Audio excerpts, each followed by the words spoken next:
E4, king pawn game, knight opening, pilidor defense.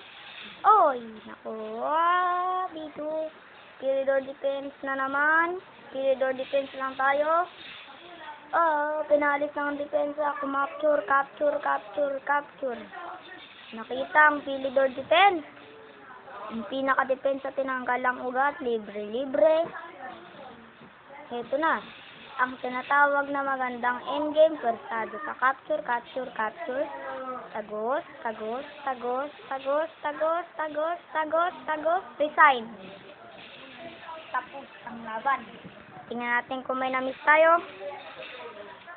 Tignan natin kung may na-miss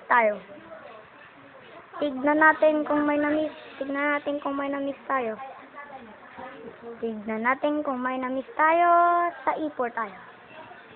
E4, E5, F3, pilidor defense, napunta na.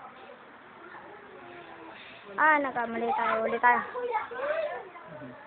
E4, E5, E6,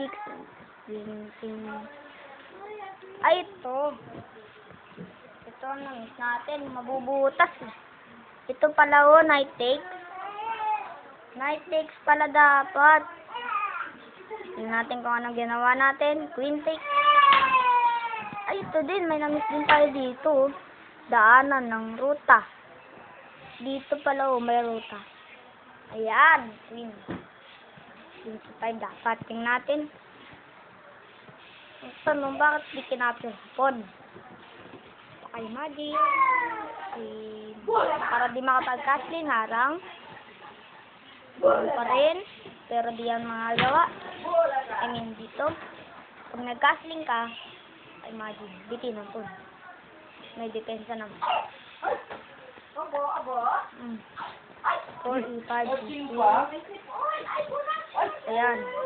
Nung kinapture niya. Kinapture natin ang queen. Ayan. Tignan natin kung ano sila tayo. Capture.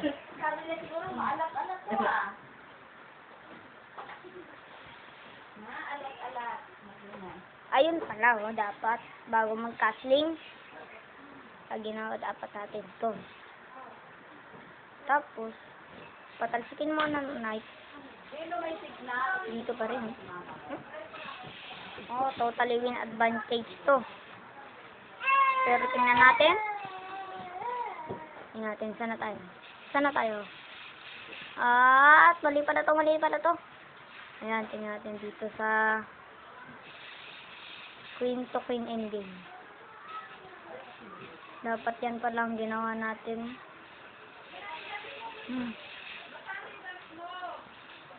Capture. Umiwas pala siya sa diagonal. Ayan. Umiwas siya sa diagonal. Kaya. Ayan. Rook to rook. King. Capture. Ito endgame. Check.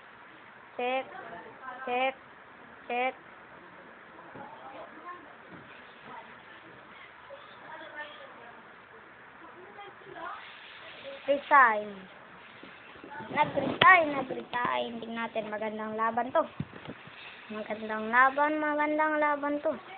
Wala naman tayong na-miss. Dito sa endgame na to. May na-miss tayo. Di naman kasi pwede capture ng pawn kayo nakapin. Ito ang na-miss natin. Yan. Kaya kahit wala na siyang material check. Wala naman na siyang check. Kaya, mali-leskin siya. Kahit ano mga galaw niya, basta leskin siya. Kunyari, papalagay natin. Pipi natin. Kaya ito pag napin kasi. Pag kinapture niya, wala. Talo na to talaga siya. Kaya siya nag-resign. Resign siya. Totally winning advantage.